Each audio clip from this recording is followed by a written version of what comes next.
Isso aconteceu em 2012 para 2013.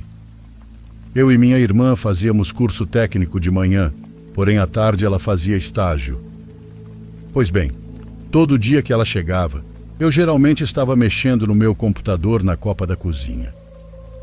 Ela passava pela copa e sempre falava: "Boa tarde, Molo." Até que um dia eu acabei por ficar no meu quarto mexendo no celular. Escutei ela chegar, abrir a porta e, do nada, falar do mesmo jeito: "Boa tarde, Molo." Eu me assustei, levantei, abri a porta do quarto e a interceptei no corredor. Ela olhou para mim assustada, com os olhos arregalados, então se virou para trás, olhou para o computador, ignorou e foi para o quarto. Depois que ela terminou de arrumar suas coisas, eu a questionei e falei que ouvi o boa tarde de sempre. Ela então jurou ter me visto no PC jogando, mas que pode ter sido algum bug mental devido à rotina de sempre me ver lá e sempre dar boa tarde. Bem, eu até concordaria com força do hábito, mas aqui em casa já aconteceu diversas outras coisas estranhas como vultos, vozes e sussurros.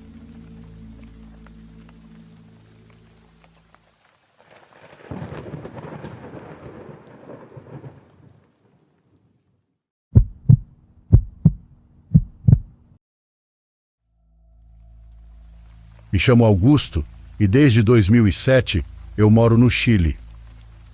Em 2009 eu participei de uma temporada de busca e resgate, na época em que achava que queria dar um propósito maior para a minha vida. Não era um vagabundo, sem rumo, nem um cara com desejo de morte. Eu só gostava de estar ao ar livre. Gostava do desafio de caminhar por terrenos difíceis, com uma mochila nas costas e um motivo para isso. Talvez eu gostasse da ideia de ser o cara que aparece quando tudo dá errado, aquele que as pessoas ficam aliviadas em ver. No começo, realmente parecia que aquilo era meu chamado. O equipamento, o esforço físico, o senso de propósito era foda, mas isso passou rápido. A temporada me atingiu de um jeito que eu não esperava. Definitivamente eu não estava preparado para o impacto emocional. Numa hora você está rindo com sua equipe na trilha, na outra está colocando o corpo despedaçado de alguém num saco. Não tem transição suave e nenhum manual de treinamento prepara você para o olhar das pessoas quando estão no fim da linha, perdidas, feridas e famintas. Lembro da primeira vez em que encontramos alguém por pouco ainda vivo. Estava caído sobre um tronco, como um pano molhado. Conseguimos trazê-lo de volta e estabilizá-lo, e ele não parava de chorar.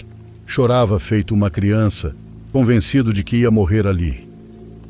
Quando você vê alguém assim, começa a se perguntar quão fina é realmente a linha entre quem sai dali com vida e quem não sai. Comecei a ter dificuldades para dormir. Não era toda noite, mas com frequência suficiente para que eu percebesse.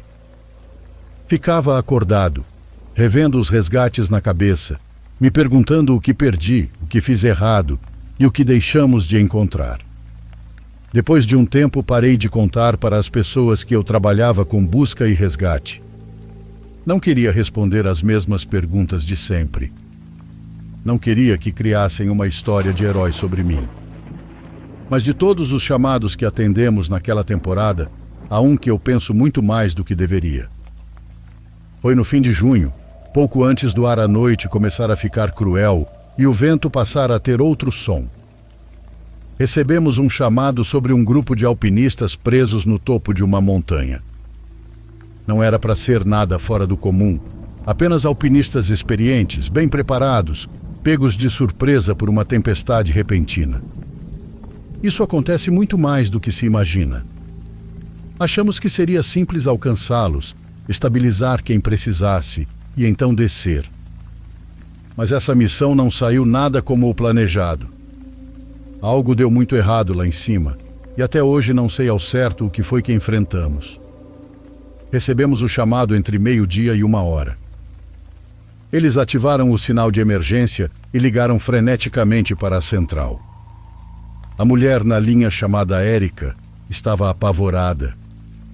Disse que estavam tentando descer, que estavam com frio, perdidos, e que um dos integrantes do grupo havia perdido completamente a cabeça.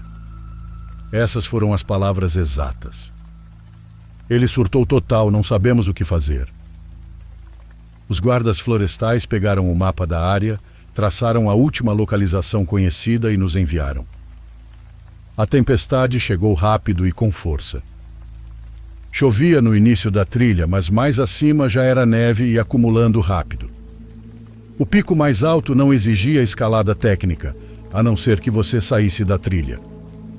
Mas numa nevasca, era como se você estivesse no Everest.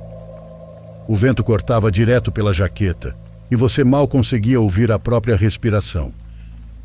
Caminhamos por pouco mais de 2 horas, curva após curva, encharcados apesar de todas as camadas de roupa. Metade dos meus dedos estava dormente.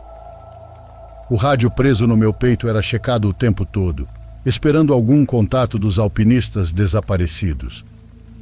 Mas nada, só estática e vento. Continuamos e quanto mais subíamos, mais a tempestade nos empurrava para baixo. Parecia que a própria montanha queria nos expulsar. Por volta da marca de 6 quilômetros encontramos Érica, abaixada sob uma pedra saliente, abraçada aos joelhos e com o rosto coberto por crostas de gelo. Os lábios estavam rachados e os olhos vidrados. Quando chamamos, ela se encolheu como se fôssemos agredi-la. Levou um tempo até perceber que não éramos ameaça. "Onde estão os outros?" perguntei, ajoelhando ao lado dela. "Você está ferida?" Ela balançou a cabeça e apenas disse: "Regis", e começou a chorar. Demos água, a embrulhamos num cobertor térmico e começamos a tirar a história aos poucos, enquanto o socorrista verificava os sinais vitais dela. Tinham começado a subida às 4 da manhã, querendo chegar ao topo e descer antes do anoitecer. Por volta das 10, a tempestade os atingiu, neve pesada e zero visibilidade. Tentaram voltar seguindo o GPS, mas o frio chegou rápido demais. Os dedos endureceram, os equipamentos ficaram encharcados e havia péssima tração. Um escorregou, outro entrou em pânico e Regis ficou estranho. Ele simplesmente parou de falar, disse Érica. Não respondia a ninguém, ficava olhando para o nada, como se estivesse ouvindo alguma coisa que só ele ouvia. Do nada ele se afastou, mas não correndo ou fugindo. Parecia que estava seguindo alguma coisa. Chamaram, tentaram impedir, mas ele estava a uns 90 metros dali e nunca olhou para trás. Seguiu montanha abaixo entre as árvores, como se eles nem estivessem ali. 1 hora depois ele voltou sem luvas, sem gorro, com as orelhas azuis e sorrindo. Os outros perguntaram onde ele tinha ido, se estava bem, mas ele não respondeu. Só sentou na neve e começou a tirar as botas. Eu pedi para ele parar. Ela sussurrou. Eu implorei, mas ele tirou as meias e então pulou em cima do Gonçalo e mordeu ele. Foi aí que Érica entrou em pânico e fugiu. Disse que preferia congelar do que esperar para ver o que Regis faria a seguir. Naquele momento, olhei para a equipe e ninguém disse nada, mas estávamos todos pensando o mesmo. Talvez aquilo já não fosse mais um resgate. Pedimos evacuação aérea para levar Érica e seguimos subindo. A luz estava indo embora rápido e a neve cegava nossos faróis. Seguimos as indicações dela, mas tínhamos que parar a cada minuto para nos orientar de novo. Foi então que encontramos pegadas descalças. Só pés sem botas e sem meias. Dedos humanos congelados e vermelhos, descascando na neve. Havia manchas também, marcas escuras na neve que ninguém queria admitir, mas sabíamos que era sangue. E algumas ainda estavam frescas.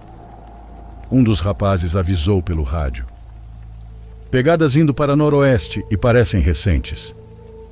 Seguimos até elas desaparecerem perto de uma encosta que descia para um bosque de pinheiros. Nenhum sinal de queda, simplesmente sumiram. Depois de uns 2 quilômetros, finalmente encontramos o resto do grupo, agachados sob uma lona de emergência. 2 estavam conscientes e um estava desacordado com um ferimento grave na cabeça. Pareciam soldados voltando da guerra e estavam em estado caótico. Gonçalo tinha uma faixa improvisada na cabeça, presa com fita adesiva. Aquecemos e estabilizamos todos. Um deles, que acho que se chamava Tyler, não parava de murmurar: "Ele não tá certo, ele não tá certo." Contaram que Regis voltou uma última vez correndo até eles e gritando com uma pedra nas mãos. Acertou o cara desacordado no rosto e gritou algo que ninguém conseguiu entender. Depois arrancou a jaqueta e correu de volta para a neve. Ninguém viu mais ele depois disso. O resto da operação foi só resgate e contenção. Não fomos atrás dele na nevasca, pois estava escuro e frio demais. Os feridos morreriam se não descessem rápido.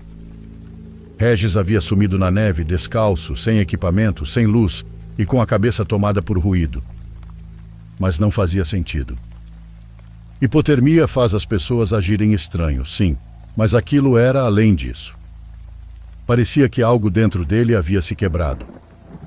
Como se ele tivesse visto ou ouvido algo que mais ninguém viu, e o que quer que tenha sido levou ele junto.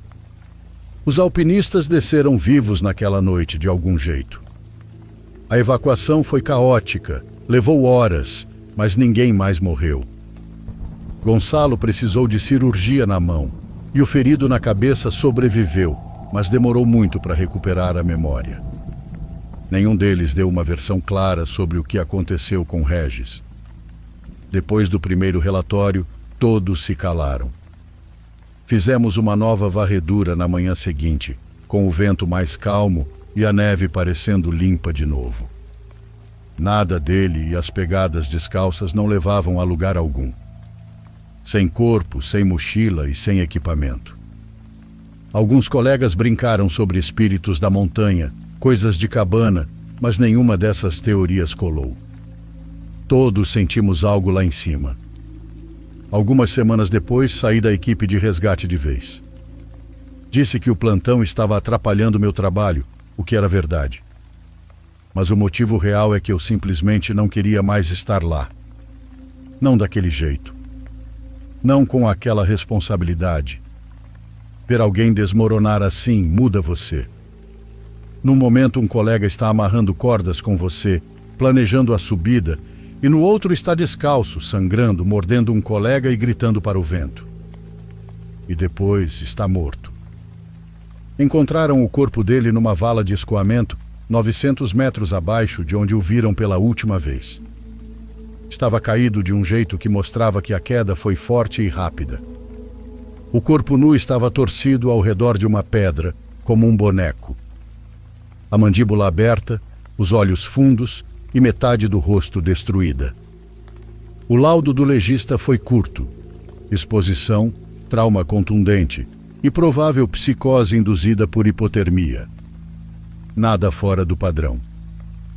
Mas os colegas que viram o corpo disseram que havia pegadas ao redor, como se alguém tivesse ficado ali olhando para ele. Sem marcas de chegada ou saída, só algumas pegadas na neve. Às vezes ainda penso em Regis e em como ele se desfez tão rápido. Sempre me pergunto se foi mesmo o frio ou se havia algo lá em cima com eles. Eu não acredito em monstros nem em fantasmas, mas acredito que a natureza selvagem pode corroer a mente de alguém, especialmente quando se está sozinho em condições extremas. Seja lá o que levou Regis, espero que tenha ficado naquela montanha.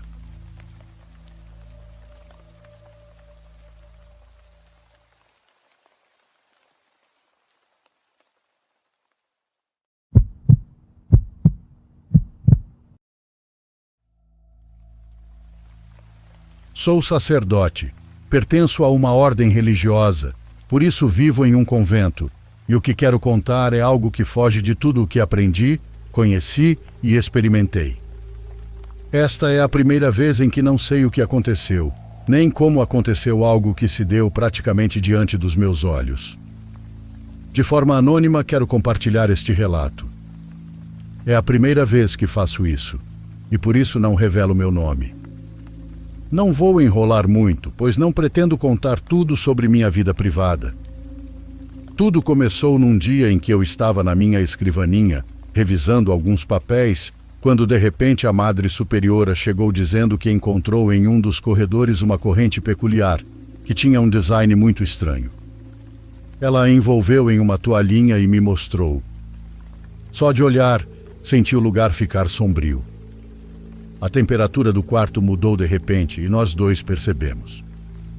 Não era uma joia comum, então eu disse que me entregasse e que não comentasse com ninguém. Não sei como explicar, mas sabia que dentro daquela joia se escondia um mal tão poderoso que de forma alguma deveria ser libertado. Acabei colocando-a em uma gaveta que ganhei de um bispo, com a intenção de descartá-la na manhã seguinte. Infelizmente, isso nunca aconteceu. Quando fui procurá-la, tive a surpresa de que o cofre estava completamente vazio. Alguém havia roubado a corrente sem que notássemos. Consultei rapidamente a Madre Superiora, que confessou que não estava com ela. Interrogamos todas as freiras. Ninguém sabia da joia. Dediquei o dia inteiro à procura, justamente porque a Madre Superiora receberia um grupo de meninas que passariam a fazer parte do convento a partir daquele momento. Apesar de todos os meus esforços, não consegui encontrá-la. Mas eu a vi de novo, só que não da forma como esperava. Aconteceu 2 dias depois, num domingo, quando a missa terminou. As meninas novas se aproximaram de mim para me cumprimentar e nos apresentarmos, e então vi que uma delas usava a joia no pescoço. Pedi que ela se aproximasse e a observei de perto. Não havia a menor dúvida, era a mesma. Inclusive senti novamente aquelas sensações arrepiantes. No entanto, a menina não quis me entregá-la, e eu não tinha argumentos para obrigá-la.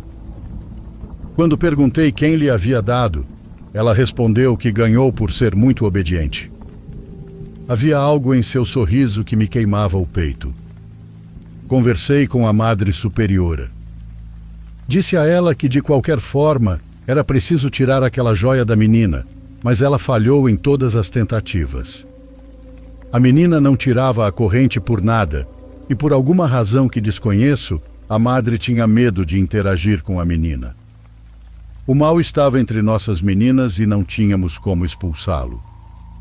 Assim se passaram os dias, até que chegou aquele em que percebi que deveria ter feito algo para voltar a ter a joia em meu poder. Quis entregar algo à Madre Superiora, mas não a encontrava de forma alguma.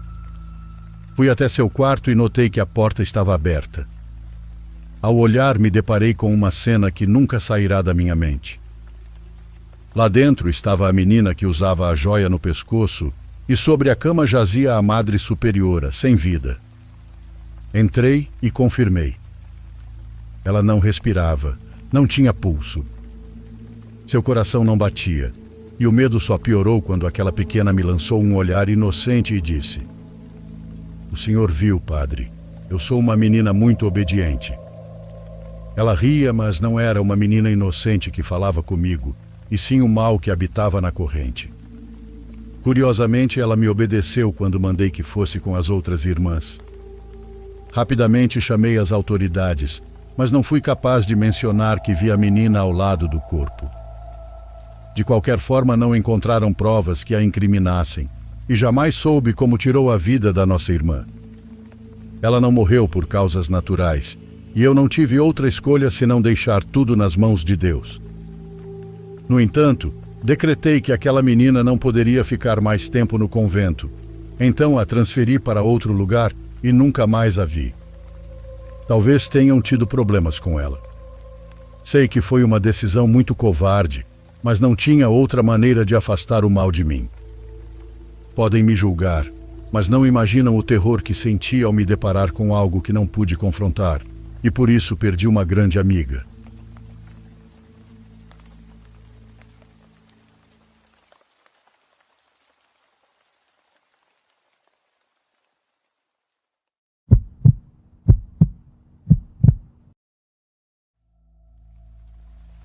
Eu cresci no interior da Bahia, num povoado pequeno chamado Tanquinho do Cedro. Meu pai era vaqueiro. Minha mãe cuidava da roça e da gente. Era uma vida simples, mas a gente não passava necessidade. Eu comecei a trabalhar cedo, ajudando um tio num pedaço de terra que ele arrendava para plantar feijão e milho. Isso foi no começo dos anos 80. Foi nessa época que tudo começou. Eu acordava antes do sol nascer para soltar os bichos e dar ração para as galinhas. Toda manhã, como um relógio, eu passava pelo mesmo trecho de capim alto, atrás da cerca, perto do riacho. E foi ali que eu vi ele pela primeira vez. Era um homem alto, magro além da conta e estava descalço. A roupa dele parecia velha, meio suja, e ele caminhava devagar, como se estivesse procurando alguma coisa no chão. No começo pensei que fosse algum vizinho, um produtor, ou talvez estivesse perdido. Mas quando chamei, ele não respondeu, nem olhou, e do nada, ele sumiu. Sem virar para lado nenhum ou correr, sumiu no meio do capim, como se tivesse afundado no chão. Voltei assustado, contei para minha mãe, que fez o sinal da cruz e disse que era melhor deixar para lá, que às vezes tem coisa que não é para a gente entender. Mas eu era teimoso e continuei passando por lá todos os dias. E ele continuou aparecendo. Toda manhã no mesmo lugar, sempre de cabeça baixa, e sempre sumia assim que eu tentava me aproximar. Um dia, resolvi sair mais cedo, antes mesmo do galo cantar. Cheguei na beira do capim ainda no escuro, e ele já estava lá. O rosto dele era o que mais me incomodava. Não tinha expressão. Olhos fundos, pele estranha, quase acinzentada, como se ele estivesse doente. Fui chegando perto, passo por passo, tentando ver se ele deixava pegadas. O chão estava molhado e eu deixava as minhas. Ele não. Foi depois desse dia aí que comecei a sentir umas coisas no corpo. Primeiro, um cansaço constante. Depois vieram umas coceiras. Minhas mãos começaram a descascar. Achei que fosse alergia de planta, produto, qualquer coisa da roça. Passei pomada, fiz banho de folha. Minha mãe tentou tudo, mas nada adiantava. A pele dos meus braços começou a sair em placas e eu sentia como se estivesse pegando fogo por dentro. Eu não conseguia dormir e comecei a ficar irritado e nervoso do nada. E ainda assim, não parava de ver o homem. Fui no postinho, depois num médico em Jequié. Fizeram exames, perguntaram se eu tinha mexido com agrotóxico, se era sarna, fungo, sei lá. Ninguém sabia explicar e os remédios só pioravam a dor. Na última vez que tentei encostar nele, o capim inteiro ao redor se deitou de uma vez, como se algo tivesse passado correndo por ali. Meu peito travou. Tive um ataque de falta de ar tão forte que caí ajoelhado. Quando voltei para casa, minha pele já estava em carne viva nos cotovelos e pescoço. Minha mãe chorava olhando para mim, dizendo que aquilo não era doença, era praga, coisa que grudou. Foi ela quem sugeriu ir até a casa de Dona Rosa, uma senhora que morava perto da serra. Era uma amiga de longa data da nossa família. Eu não acreditava nessas coisas, mas naquela altura ou eu ia, ou enlouquecia. A casa de Dona Rosa era simples, de barro batido, com um alpendre de madeira e um quintal cheio de plantas. Quando ela me viu, conversamos um pouco, tomamos um café e ela me disse, com uma voz firme: "Você trouxe coisa grudada, meu filho. Não está sozinho, não." Ouvir isso naquela idade me deu um arrepio que desceu pela espinha. Ela me mandou entrar num quartinho nos fundos e pediu para minha mãe esperar do lado de fora. Acendeu umas velas, jogou umas folhas num tacho com água quente e começou a orar num sussurro. Eu não entendi metade do que ela dizia, mas aquilo parecia cutucar alguma coisa dentro de mim. O peito doía, a garganta fechava. Ela passou a mão na minha cabeça, depois no peito e nas pernas, como se estivesse arrancando alguma coisa de mim. "Isso que tá com você vem da terra. É coisa que andava antes da gente nascer. Não é bicho, não é gente. É presença que ficou presa e se agarrou em você porque você viu demais. Foram 7 dias de oração. 7 dias em que eu dormia lá mesmo, num quarto que ela usava só para essas coisas. O cheiro de erva era forte e ela toda noite andava pela casa orando sem parar. Eu acordava tremendo e sempre com a sensação de que tinha alguém me observando do lado de fora da janela. Numa das noites, tive uma febre tão alta que delirei. Vi o homem do capim parado na porta do quarto. Ele não tentava entrar, só ficava ali, olhando. A pele dele era do jeito que falei antes, mas os olhos fundos, sem brilho. Naquele momento eu tive certeza, ele queria que eu fosse com ele. Dona Rosa entrou de repente, como se soubesse, e se sentou nos pés da cama. E foi aí que o ar ficou denso, como se a casa inteira prendesse o fôlego. A vela que ela tinha acendido apagou sozinha. Depois disso, desmaiei. Quando acordei, no dia seguinte, o quarto estava iluminado e o ar mais leve. A dor nas juntas tinha passado. Pela primeira vez em semanas, eu conseguia respirar direito. Dona Rosa me olhou com uma expressão cansada e disse: "Ele foi embora, mas não volta por lá. Se voltar, ele pode não te deixar sair de novo." Ela me deu um galinho de arruda e um pedaço de pano com um pó esverdeado dentro, mandando eu carregar sempre no bolso por um tempo. Disse que aquilo ajudava a manter longe coisas sem corpo. Voltei para casa me sentindo outro, e minha pele começou a melhorar rápido. A coceira desapareceu, e acima de tudo o homem sumiu. Nunca mais apareceu no capim, mas por precaução mudei meu caminho. Nunca mais passei por aquele trecho de novo.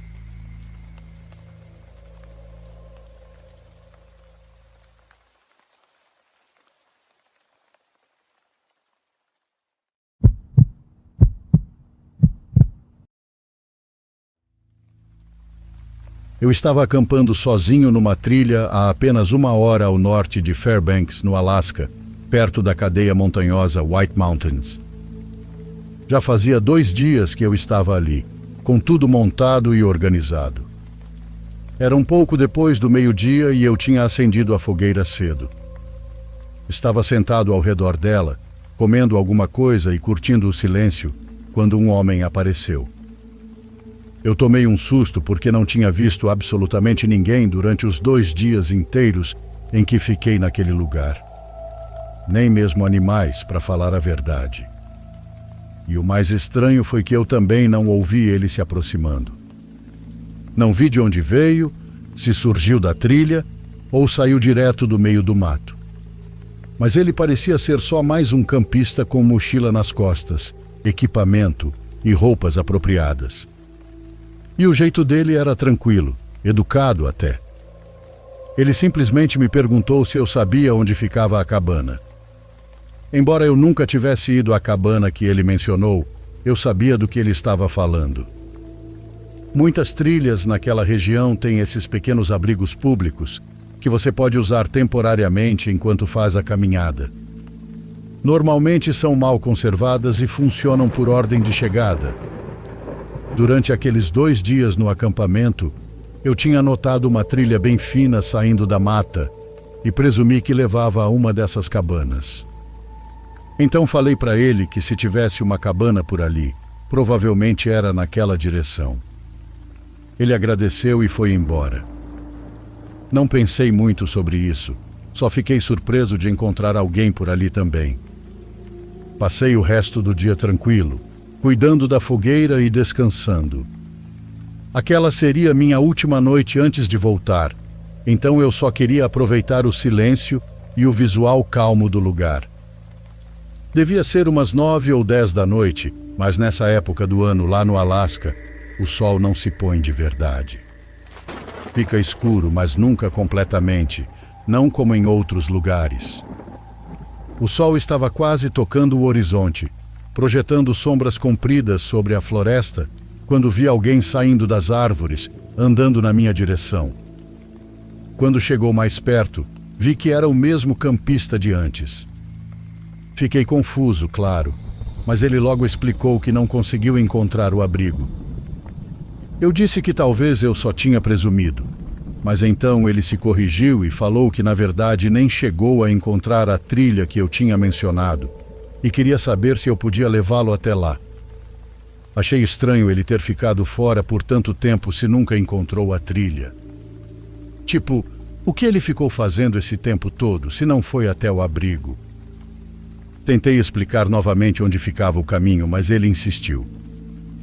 Queria que eu levasse ele até lá e começou a apelar, dizendo que não tinha barraca e estava contando com aquele abrigo para passar a noite.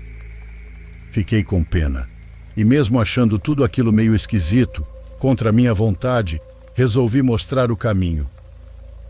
Não era longe mesmo. Coloquei a mochila nas costas e fui na frente, guiando ele. O lugar onde eu tinha visto a trilha ficava a uns 10 minutos de caminhada pela mata. Durante todo o trajeto, ele ficou praticamente em silêncio. A gente andava sem trocar muitas palavras. Parecia que alguma coisa tinha mudado. 10 minutos depois encontramos a trilha. Ela estava exatamente onde eu me lembrava, então não tinha como ele não ter achado. E o mais bizarro é que dava até para ver o abrigo lá no final do caminho. Estava longe e algumas árvores atrapalhavam a visão, mas dava para ver. Não tinha como ele não ter achado com as direções que eu tinha dado.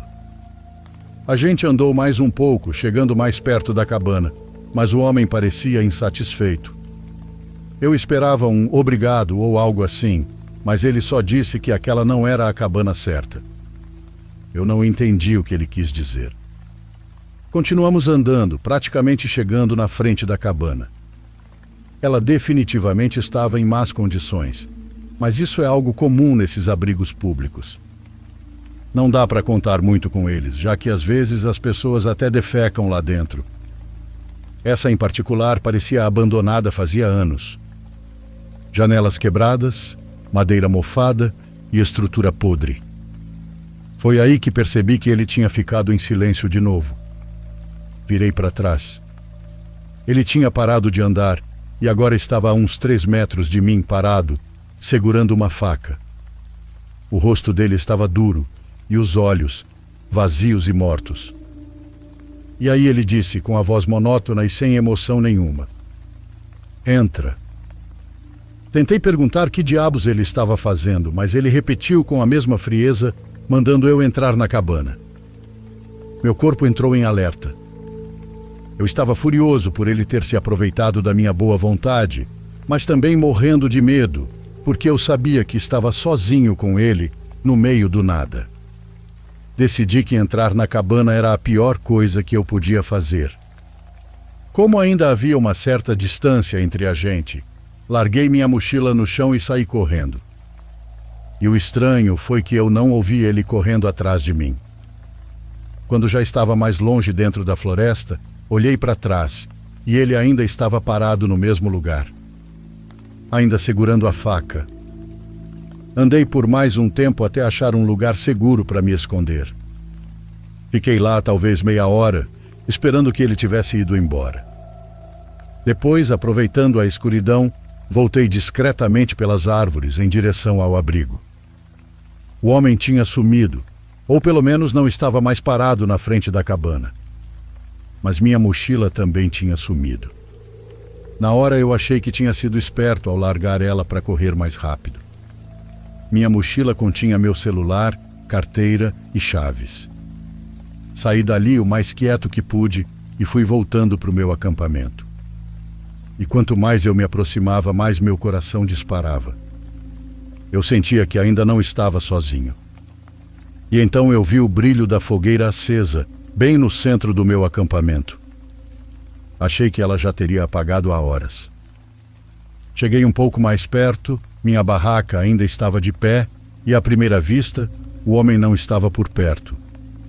Só o som das árvores e o estalo baixo do fogo. Mas então eu vi minha mochila. Ela estava ali, bem no meio do acampamento. Uma parte de mim queria correr até ela e agarrar, mas tudo aquilo parecia muito suspeito. Por que ele teria trazido de volta? Ele devia saber que eu voltaria até a cabana para procurar minha mochila. E não achando ela lá, voltaria para o acampamento. Mesmo sabendo que aquilo era bom demais para ser verdade, eu ainda estava prestes a correr até lá, quando o homem apareceu. Saiu andando calmamente da escuridão atrás da fogueira, jogou alguns gravetos no fogo e se sentou. Começou a cantar como se estivesse tranquilo, só esperando. Foda-se isso.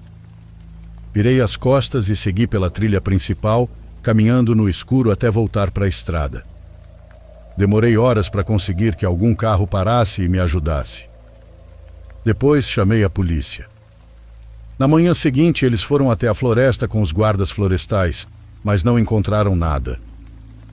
Todas as minhas coisas tinham sumido. As pedras da fogueira tinham sido jogadas de volta na mata, como se alguém quisesse apagar qualquer sinal de que aquele lugar tinha sido um acampamento. Os guardas ainda me informaram que aquela cabana estava desativada há anos.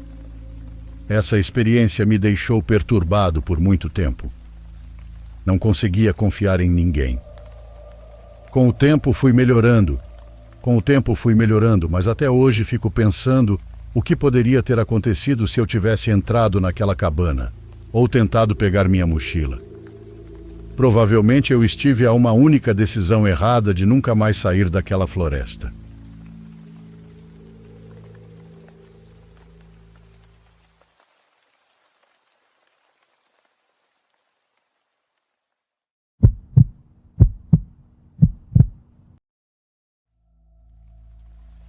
Meu nome é Caio, e essa história aconteceu no fim de julho de 2019, quando eu, minha namorada e mais 2 casais de amigos decidimos acampar na Serra da Mantiqueira.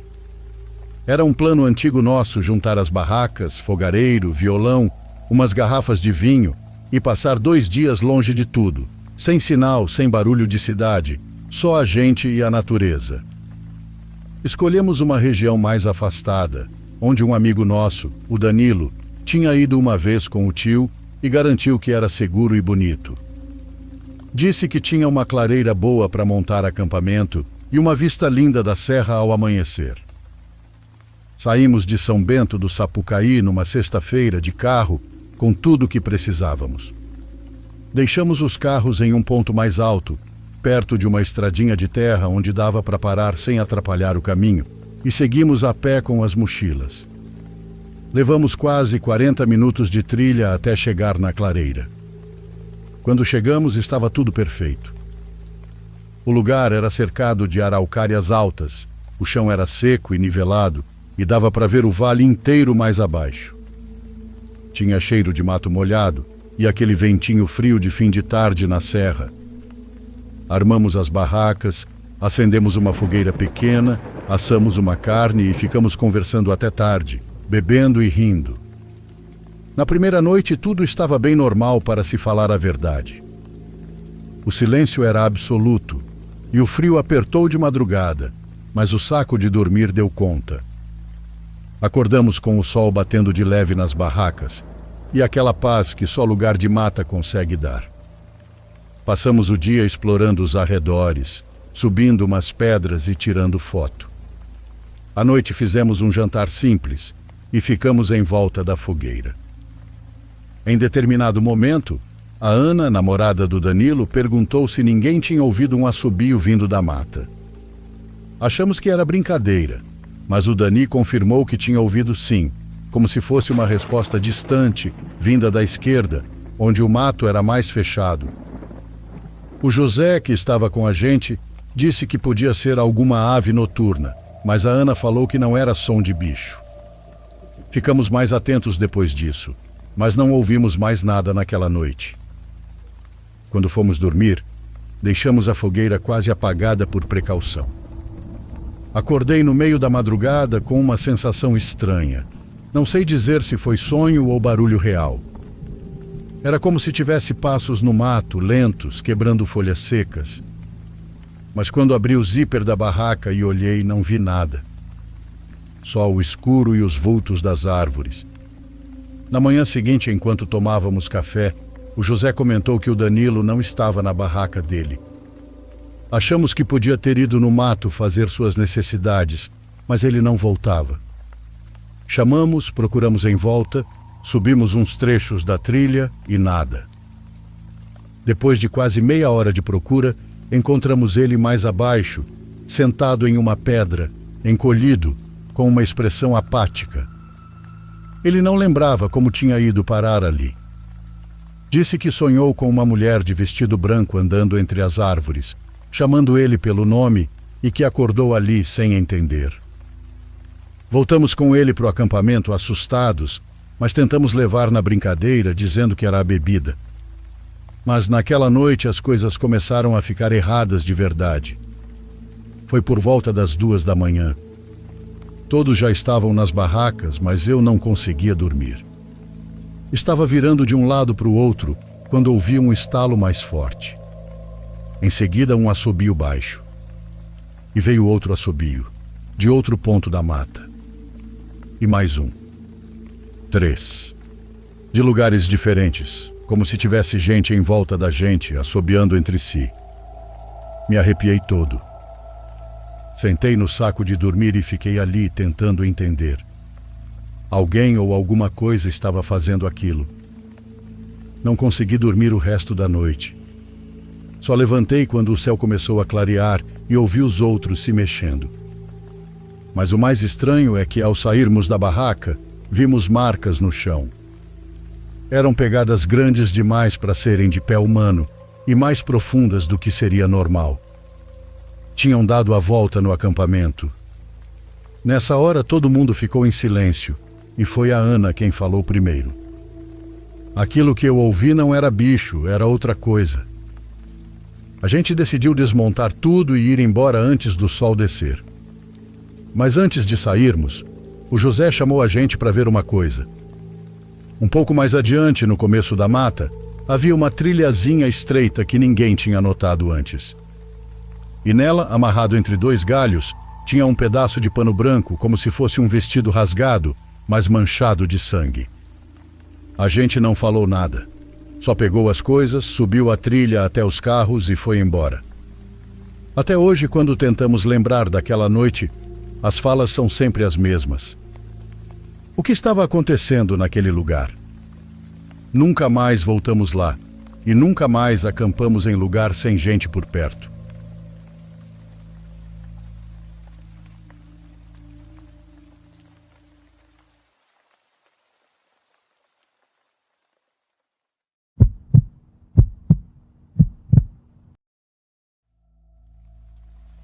Gostaria de contar a vocês minha experiência. Sinceramente, não sei o que aconteceu, mas deixou-me com consequências marcantes, tanto físicas como mentais. Sem mais delongas, isso aconteceu comigo em 2011. Naquela época, eu morava com meu irmão mais velho e meu primo, em uma pequena casa de 2 cômodos. Meu irmão estava com problemas financeiros e conjugais. Já meu primo ficaria alguns dias enquanto não terminava a faculdade. A noite em que a experiência aconteceu comigo foi uma noite quente e de muito estresse do dia a dia. Morar com meus 2 parentes estava se tornando um pouco pesado e muitas pessoas devem entender.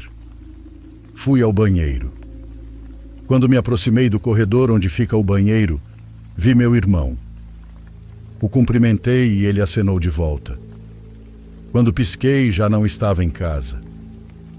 Eu estava em um lugar completamente diferente, como se fosse um chuveiro. Fiquei com medo, pois embora aquele lugar me parecesse familiar, não conseguia identificá-lo. A primeira coisa que notei foi que a temperatura mudou de muito quente para extremamente fria. Eu não conseguia reconhecer onde estava e como estava ali, se há poucos segundos estava em minha casa. Comecei a gritar, mas ninguém me ouviu. Não tinha absolutamente ninguém. Era uma solidão que eu nunca tinha vivido na vida. Então comecei a correr em busca de algo que me dissesse onde eu estava.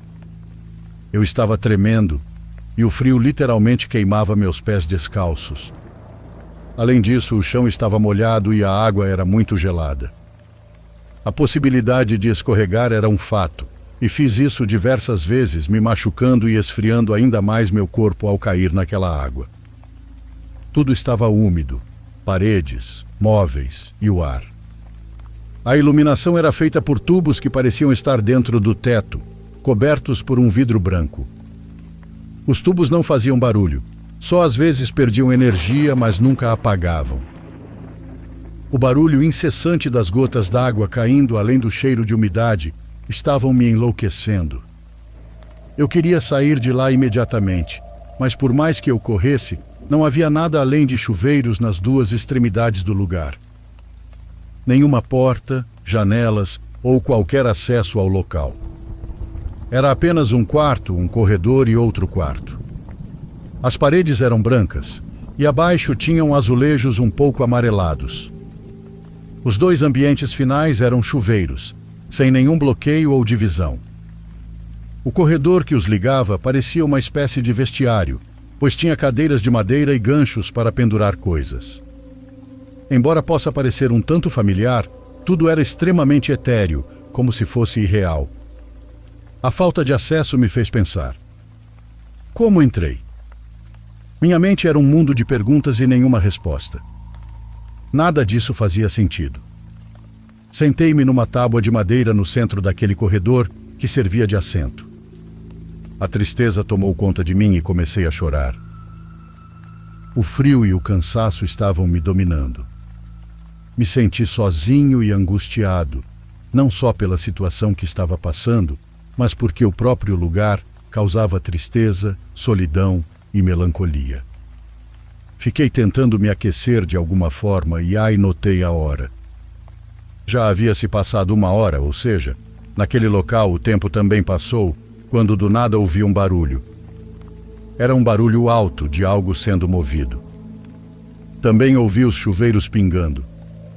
Ocorreu-me que talvez tivessem água quente, mas para minha consternação não saiu água. Nem quente nem fria, a não ser algumas pequenas gotas que faziam um grande barulho ao cair no chão. Meu corpo todo já doía e era difícil para mim pensar com clareza. Fiquei naquele local cerca de 3 horas, segundo o meu relógio, mas pareceram dias. Não só pela monotonia, mas também pelo esgotamento físico e mental que aquele local estava me causando. Era como se o lugar tentasse me fazer cair. Era como se sugasse minha vitalidade. Eu pensei seriamente que seria o meu fim, que eu ficaria lá para sempre ou algo assim. Estava de cabeça baixa pensando, quando de repente me vi de volta à minha casa. Meu irmão, que estava no mesmo lugar onde eu estava, me viu horrorizado e gritou. Foi um grito que nunca mais ouvi. Foi muito estranho e de puro medo. Meu primo se aproximou e, vendo apenas parte da situação, chamou meu irmão de exagerado, já que era só eu sem roupa. Essa afirmação me fez olhar para o meu corpo e era verdade, eu estava nu. Desesperado, cobri minhas partes com as mãos. Meu irmão me disse que não foi isso que o chocou, mas que eu, entre aspas, desapareci num instante.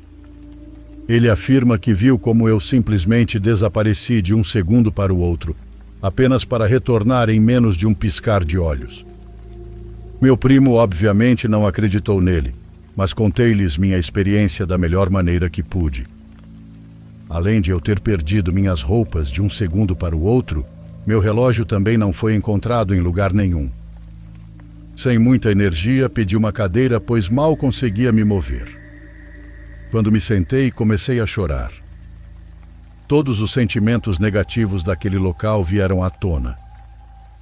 Pude perceber que as solas dos meus pés estavam muito brancas, por causa do frio. Um frio que já não existia mais, pois, como já esclareci antes, esta era uma noite extremamente quente. Meu irmão me trouxe roupas e me preparou um café. Ele esperou para ver se estava com hipotermia, mas felizmente não. Durante semanas tive medo de voltar àquele lugar terrível, mas felizmente isso nunca mais aconteceu. Felizmente tudo foi apenas isso, lembrança de uma experiência ruim. Porém, há algumas semanas meu irmão me contou algo que fez meu sangue esfriar.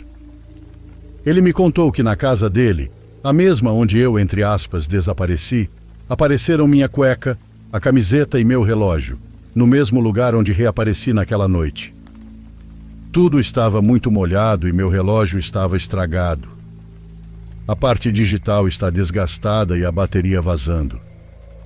O pior é que isso aconteceu bem no aniversário do ocorrido. Quando fui vê-los, não pude deixar de lembrar daqueles sentimentos de tristeza e solidão absoluta. Foi tudo tão real, tão palpável que tive um colapso mental. Decidimos queimar tudo, mas sonhei novamente com aquele lugar por algumas noites. Foi tanto para mim que atualmente estou recebendo ajuda psicológica, pois nunca na minha vida pensei passar por algo doido desse tipo.